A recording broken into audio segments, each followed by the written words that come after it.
الله الرحمن الرحيم والتين والزيتون وطور سينين وهذا البلد الأمين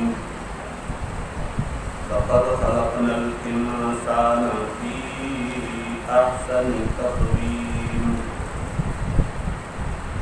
ثم رددناه أسفل سافلين إلا الذين آمنوا وعملوا الصالحات فلهم أجر غير ممنون فما يكذبك بعد بالدين أليس الله بأحكم الحاكمين صدق الله العظيم وصدق رسوله النبي الكريم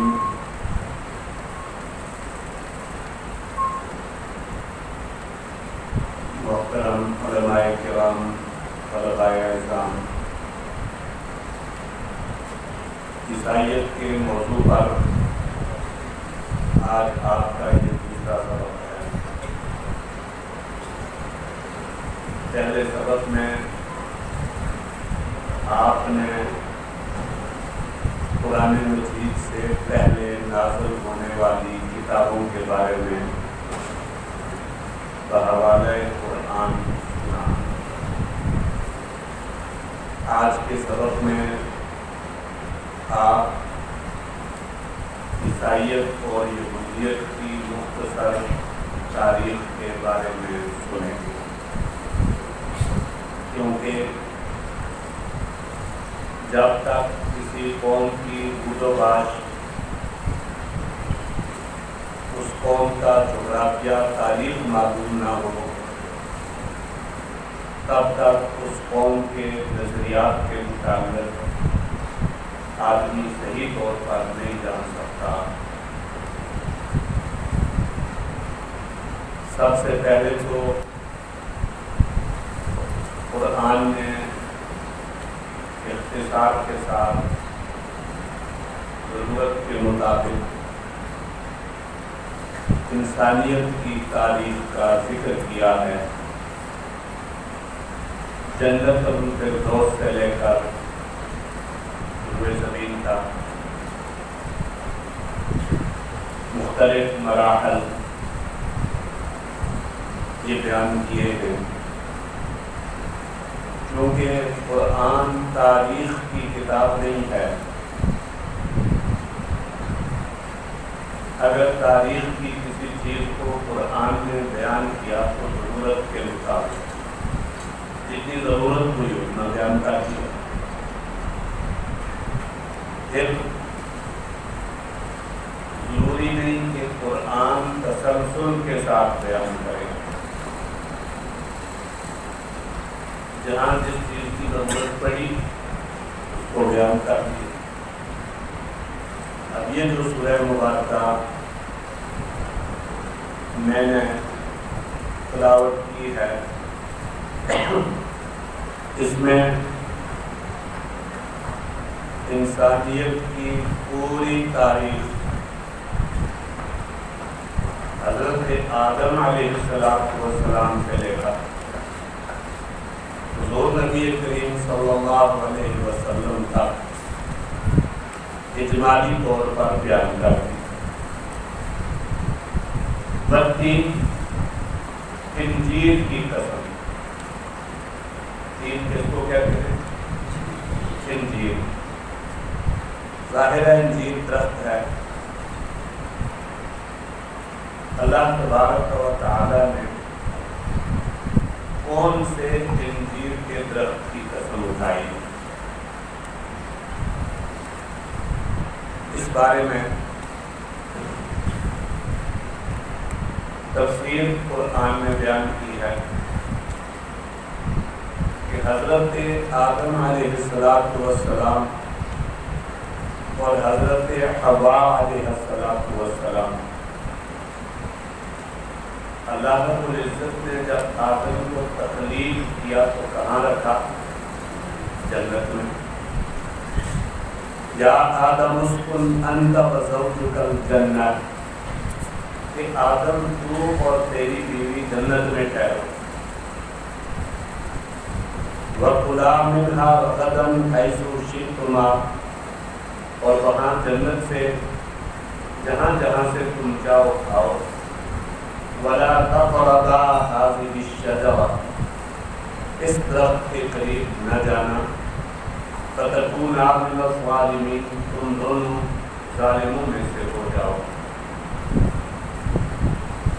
اب قرآن نے اجمال بھی اور تفصیل بھی بیان کی ہے اس شجر ممنوعہ کے کھانے کی۔ آپ سبھی حضرات قرآن پڑھتے ہیں ماشاءاللہ، بعض حضرات کو ہیں جنہوں نے دورہ حدیث کیا ہے، بعض اوپر والے درجوں میں پڑھتے ہیں۔ سب کو معلوم ہے کہ حضرت آدم علیہ السلام اور حضرت حوا علیہ السلام نے کیسے وہ درخت جو ہے اس کا پھل کھایا، اور کھانے کے بعد بے لباس ہو گئے، لباس اتر گیا۔ یہ ابلیس لعین کا سب سے پہلا حملہ ہے آدم علیہ السلام پر، کہ سب سے پہلے اس نے آدم اور حوا کو بے لباس کیا، اور وہ ابلیس لعین یہ جانتا ہے کہ جب اولاد آدم بے لباس ہو جائے، ننگی ہو جائے، تو اگلے سارے کام یہ خود کرے۔ چنانچہ جو ہی شجر ممنوعہ کو کھایا، آدم اور حوا کا لباس اتر گیا، ننگے ہو گئے۔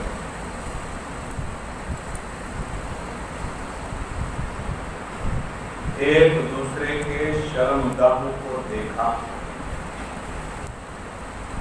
لیکن مادہ حیا جو ہے وہ غالب تھا، کیونکہ انبیاء علیہ السلام حیا کی انتہا پر ہوتے ہیں۔ کیا ہوا؟ رد عمل کیا ہوا؟ وَاتَّفَقَا يَخْصِفَانِ عَلَيْهِمَا مِنْ وَرَقِ الْجَنَّةِ، کہ آدم اور حوا دونوں جنت کے پتے توڑ کے اپنا صدر ڈھانکنے لگے۔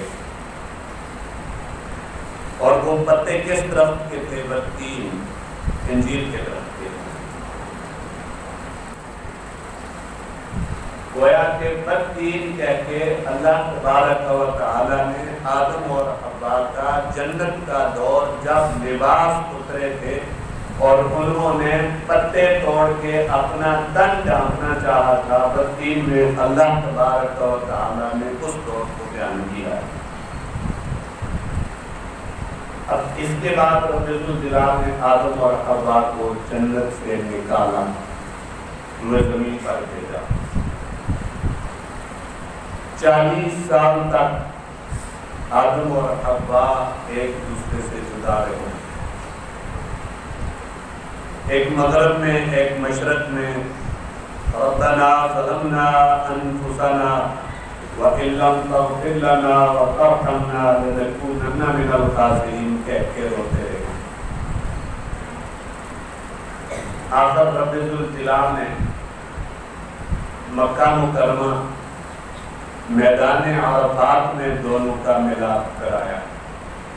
میدان عرفات، عرفات کا مطلب ہے پہچاننا، تو عرفات اس لیے کہتے ہیں کہ وہاں آدم اور حوا نے ایک دوسرے کو پہچانا۔ اب نسل انسانی کی بقا کے لیے آبادی شروع ہوئی، کرتے کرتے حضرت نوح علیہ السلام کا دور آیا۔ انسانوں میں فکری انتشار پیدا ہوا، بت پرستی کی وجہ سے انسان گروہوں میں بٹ گئے۔ اللہ نے حضرت نوح علیہ السلام کو نبی بنا کے بھیجا اس قوم کی ہدایت کے لیے۔ حضرت نوح علیہ السلام نے شرک کے مقابلے میں توحید کی دعوت دی، 950 سال تک دعوت دیتے رہے۔ فَلَبِثَ فِيهِمْ أَلْفَ سَنَةٍ إِلَّا 50 عَامًا۔ اور جب نوح علیہ السلام کو یہ یقین ہو گیا کہ اب یہ لوگ مسلمان نہیں ہوں گے، دین حق پر نہیں آئیں گے، شرک کو ترک نہیں کریں گے، تو بددعا کی رب لا تذر علی الارض من الکافرین دیارا،